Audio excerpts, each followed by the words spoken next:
Hello hi KL14 Malabar food എന്ന YouTube ചാനലിലേക്ക് എൻ്റെ എല്ലാ കൂട്ടുകാർക്കും സ്വാഗതം.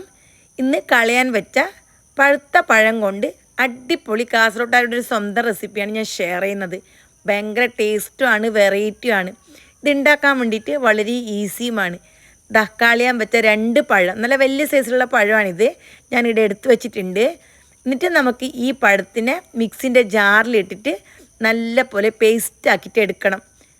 പേസ്റ്റ് ആക്കുന്ന സമയം ഒരു തുള്ളി പോലും വെള്ളം ഒഴിക്കാൻ പാടില്ല. എന്നിട്ട് ഇതിലേക്ക് 250 ml മെഷർമെൻറ്റ് കപ്പിൽ 1/2 കപ്പ് പഞ്ചാരയും കൂടി ഞാൻ ചേർത്ത് കൊടുത്തിട്ടുണ്ട്.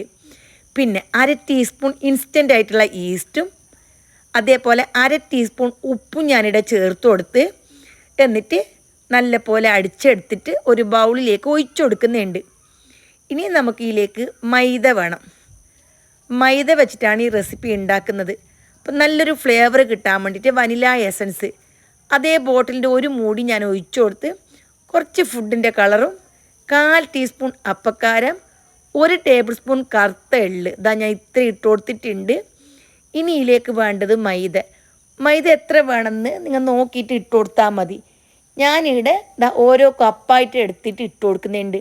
നല്ല ചപ്പാത്തിൻ്റെ മാവെല്ലാം ഇല്ലേ, ആ പോലെ നല്ല സോഫ്റ്റായിട്ട് കുഴച്ചെടുക്കണം. ചില ആൾക്കാർക്ക് ചില അളവായിരിക്കും മൈദ വരൽ. നല്ലോണം പഴുത്ത പഴമെങ്കിൽ അടിച്ചെടുക്കുന്ന സമയത്ത് നല്ല ലൂസായിട്ട് വരും. കുറച്ച് പഴുപ്പ് കുറഞ്ഞിനെങ്കിൽ വെള്ളം കുറച്ച മതി. അപ്പം ഞാനിടുക ഇതേപോലെ നോക്കിയിട്ട് ഇട്ട് കൊടുക്കുന്നുണ്ട്. ഒന്നിച്ച് നമ്മിങ്ങനെ ഇട്ട് കൊടുക്കണ്ട, നോക്കിയിട്ട് ഇട്ട് കൊടുക്കുമ്പോൾ നമുക്ക് കൂടുതലാവാണ്ട് ഇട്ട് കൊടുക്കാൻ പറ്റും. നല്ലൊരു മയത്തിൽ കുഴച്ചെടുക്കണം. ഈ ഡോ ഉണ്ടല്ലോ നല്ല സോഫ്റ്റായിട്ട് ഉണ്ടാവണം. നല്ല പരത്താനെല്ലാം പറ്റുന്ന രീതിയിൽ കൈ കൊട്ടുന്നുണ്ടെങ്കിൽ കുറച്ച് എണ്ണയെല്ലാം കൈക്ക് തേച്ച് കൊടുത്തിട്ട് ഇങ്ങനെ കുഴച്ചെടുത്താൽ മതി. ഇപ്പം നല്ലൊരു പാകത്തിൽ ഞാൻ കുഴച്ചെടുത്തിട്ടുണ്ട്. ഈസ്റ്റ് ചേർത്തിന് 1/4 ടീസ്പൂൺ അപ്പക്കാരവും ചേർത്തിന്. അപ്പം നമുക്ക് എന്താക്കണം, ഇത് പൊന്താൻ വേണ്ടിയിട്ട് വെക്കണം. ഇനി ഒരു മൂടി വെച്ചിട്ട് മൂടണം. എന്നിട്ട് 1.5 മണിക്കൂർ ഇത് റെസ്റ്റ് ചെയ്യാൻ വേണ്ടിയിട്ട് വെക്കണം. 1.5 മണിക്കൂറാകുമ്പോൾ മാവെല്ലാം നല്ല പോലെ സോഫ്റ്റായിട്ട് വരും. 1.5 മണിക്കൂർ കഴിഞ്ഞിട്ടുണ്ട്. മാവ് അല്പം ഒന്ന് പൊന്തിന്, കൂടുതലൊന്നും പൊന്തിയിട്ടില്ല, എന്നാലും ഉള്ളെല്ലാം ഭയങ്കര സോഫ്റ്റായിട്ടുണ്ട്. ഇനി കുറച്ച് വലിയ ബോൾസ് ആക്കിയിട്ട് എടുക്കണം. കുറച്ച് കട്ടിക്ക് തന്നെ ഇത് പരത്തിയെടുക്കണം. അതിനും വേണ്ടിയിട്ടാണ് കുറച്ച് വലിയ ഉണ്ട എടുക്കുന്നത്. എന്നിട്ട് എന്താക്കണം, മൈദ ഇങ്ങനെ ഡസ്റ്റ് ചെയ്തിട്ട് നല്ല പോലെ കട്ടിക്ക് തന്നെ പരത്തിയിട്ട് എടുക്കണം. കുറേ തിന്നായെങ്കിൽ ഇത് റെസിപ്പി ടേസ്റ്റ് ഉണ്ടാവില്ല. വീഡിയോ ശ്രദ്ധിച്ചാൽ മതി. പിന്നെ കുഴച്ചെടുക്കുന്ന സമയത്ത് മാവിങ്ങനെ സ്റ്റിക്കി ആയിട്ടുണ്ടെങ്കിൽ ഒട്ടുന്നുണ്ടെങ്കിൽ പരത്തിയിട്ടെടുക്കുമ്പോൾ എല്ലാം നല്ല ബുദ്ധിമുട്ടാവും. അതുകൊണ്ട് തന്നെ സാധാരണ ചപ്പാത്തിക്ക് മയത്തിൽ കുഴച്ചെടുക്കുമല്ലോ, ആ ഒരു പരുവത്തിൽ കുഴച്ചിട്ട് എടുക്കണം. എന്നിട്ട് ഞാൻ ഈ പരത്തിയിട്ടെടുക്കുന്നുണ്ടല്ലോ, ഈ രീതിയിൽ ഒന്ന് പരത്തിയിട്ടെടുക്കണം. ഈ ഒരു റെസിപ്പി ഉണ്ടല്ലോ 2-3 ദിവസം കേടാവാണ്ട് നമുക്ക് സൂക്ഷിച്ചിട്ട് വെക്കാനെല്ലാം പറ്റും. നമ്മുടെ യാത്രയെല്ലാം പോകുന്നെങ്കിൽ സ്നാക്സ് ആയിട്ട് കൊണ്ടുപോകാൻ പറ്റിയ അടിപൊളി ഒരു ഐറ്റമാണിത്. കുഞ്ഞോക്ക് ഇങ്ങനെ ട്രെയിനിലെല്ലാം പോകുമ്പോൾ കഴിച്ചുകൊണ്ട് പോകാൻ വേണ്ടിയിട്ടും അതേ ഹോസ്റ്റലിൽ പോകുമ്പോൾ കുഞ്ഞോക്ക് കൊടുത്തു വിടാനും എല്ലാം നല്ലൊരു റെസിപ്പിയാണിത്. ഈ ഒരു കനത്തിൽ പരത്തിയിട്ട് എടുക്കണം. ഒരു 2 ചപ്പാത്തിൻ്റെ കനം. ഇതിൻ്റെ ടേസ്റ്റ് എന്ന് പറഞ്ഞെങ്കിൽ മൈസൂർ ബന്നില്ലേ, നല്ല പൊന്തിയിട്ട് കുഴച്ചിട്ട് തന്നെ ചുടുന്നേ, അതിൻ്റെ ഒരു ടേസ്റ്റാണ്. ഇനിതാ ഇത് സ്ക്വയർ ആക്കിയിട്ട് ഞാൻ കട്ടാക്കിയിട്ട് എടുക്കുന്നുണ്ട്. അപ്പോൾ നീളത്തിൽ ഞാൻ കട്ടാക്കിയിട്ടാണ് ഇപ്പോൾ എടുക്കുന്നത്. ഇനിയിപ്പോൾ നിങ്ങൾക്ക് വേണമെന്നുണ്ടെങ്കിൽ കുഞ്ഞ് പൂരിയായിട്ട് അങ്ങനെ വേണമെങ്കിലും പരത്തിയിട്ട് ചുട്ടെടുക്കുക. ഒരു ബോട്ടിലിൻ്റെ മൂടി വെച്ചിട്ട് എല്ലാം വട്ടത്തിൽ മുറിച്ചെടുത്താൽ മതി. അപ്പോൾ നിങ്ങളെ സൗകര്യം അത്. അപ്പോൾ നിങ്ങൾക്ക് എങ്ങനെ വേണം, ഇതാകുമ്പോൾ കുറച്ചും കൂടി കാണാൻ ഭംഗിയും ഒരു വെറൈറ്റിയും, കുഞ്ഞൊക്കെ എല്ലാം കഴിക്കാൻ വേണ്ടിയിട്ട് ഇങ്ങനെയാണ് ഭയങ്കര ഇൻട്രസ്റ്റ് ഉണ്ടാവും. എന്നിട്ട് നമുക്ക് എന്ത് ചെയ്യുക, ബാക്കിയുള്ളതും ഇതേപോലെ തന്നെ പരത്തിയിട്ട് കട്ട് ചെയ്തിട്ട് എടുക്കണം. അപ്പോൾ പരത്തിയിട്ടെടുക്കുന്ന സമയത്ത് വളരെ തിന്നായിട്ട് പരത്തണ്ട, അതായത് കട്ടി കുറച്ചിട്ട് പരത്തണ്ട. അപ്പം നമുക്ക് ഒരു കേക്കിൻ്റെ ഉള്ളെല്ലാം പോലെ ഒരു സോഫ്റ്റ് ഒന്നും കിട്ടില്ല. അപ്പോൾ അതിന് വേണ്ടിയിട്ട് കുറച്ച് കട്ടിക്ക് തന്നെ പരത്തിയിട്ട് എടുക്കണം.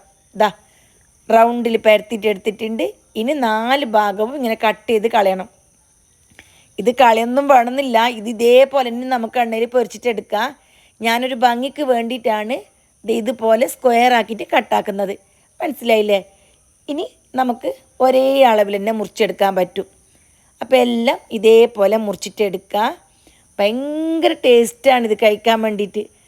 പിന്നെ ഇതൊരു ഗുണം എന്തറിയോ, ഇനി കുറേ എണ്ണ കുടിക്കുന്നില്ല. നമ്മൾ പാനിൽ ഒഴിച്ച എണ്ണ ഏകദേശം 80% എണ്ണയും ബാക്കി ഉണ്ടാവും. അതുകൊണ്ട് തന്നെ തടിക്ക് കുറേ എണ്ണ പോകുന്നുള്ള ടെൻഷനൊന്നും ഇല്ലാണ്ട് നമുക്ക് കഴിക്കാൻ പറ്റും. പിന്നെ കുറച്ച് ബേക്കിംഗ് സോഡയും ഈസ്റ്റിലും ചേർക്കുന്നുണ്ട്. ഞാൻ ഹെൽത്തി എന്നുള്ള കാര്യമല്ല പറയുന്നത്. ഇതേപോലെ കറുത്ത പഴമൊന്നും ആരും കഴിക്കില്ല. പുള്ള തീരെ തൊട്ടൊക്കെല്ലാം നമ്മളെ വലിയാക്കും തീരെ ഇഷ്ടം ഉണ്ടാവില്ല. അങ്ങനെ കളയാനായ പഴമെല്ലാം ഉണ്ടാകുമ്പോൾ ഈ ഒരു രീതിക്ക് നമുക്ക് ഉപയോഗിക്കാം. അപ്പോൾ കളയും വേണ്ട, വൈകുന്നേരത്തേക്ക് ഒരു ചായക്ക് ഒരു കടിയുമായി. അപ്പോൾ അതാണ് ഞാൻ പറഞ്ഞത്. ഇനി എണ്ണ നല്ലോണം ചൂടാക്കിയിട്ടായിട്ട് ചെറിയ തീയാക്കി കൊടുക്കണം. ചെറിയ തീയായി പിന്നെ മാത്രം ഇട്ട് കൊടുക്കണം. എന്നിട്ട് ചെറിയ തീയിൽ തന്നെ ഇത് ഫ്രൈ ആക്കിയിട്ട് എടുക്കണം. അതായത് മീഡിയം ടു ലോ ഫ്ലെയിം. ഇനി വളരെ ചെറുതെങ്കിൽ കുറേ സമയം എടുക്കും ഇനി ഫ്രൈ ആയിട്ട് കിട്ടാൻ. പിന്നെ തീ കൂടിപ്പോയെങ്കിൽ പെട്ടെന്ന് കളർ ചേഞ്ച് ആവും, ഇതിൻ്റെ ഉള്ളൊന്നും വേല. അപ്പോൾ ആ കാര്യം പ്രത്യേകം ശ്രദ്ധിക്കണം. ഇത് നല്ല കേക്കെല്ലാം പോലെ ഉള്ളു ഇങ്ങനെ ആരെടുത്തിട്ട് സ്പോഞ്ച് പോലെ ഉണ്ടാവും.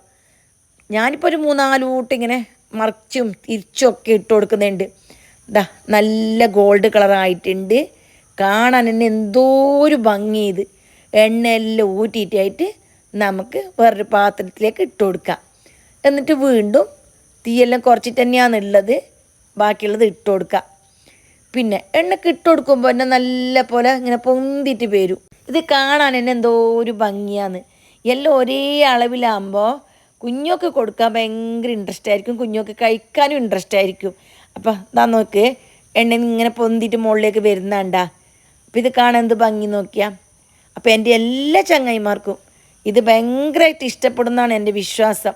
ഇനിയിപ്പോൾ നിങ്ങൾക്കിത് മുറിക്കാനെല്ലാം കുറേ ടൈം എടുക്കും വേണമെന്ന് വിചാരിക്കുക. അപ്പം അങ്ങനെ ആകുമ്പോൾ എന്താക്കണം എന്നറിയോ, ഈ നമ്മൾ കുഴച്ച മാവുണ്ടല്ലോ അത് കുറച്ച് വെള്ളം ഒഴിച്ചിട്ട് കുറച്ച് ലൂസാക്കിയിട്ട് എടുക്കണം. എന്നിട്ട് കുഞ്ഞു കുഞ്ഞു ബോൾസ് ആക്കിയിട്ട് ഇങ്ങനെ നുള്ളിയിട്ട് കൊടുക്കണം.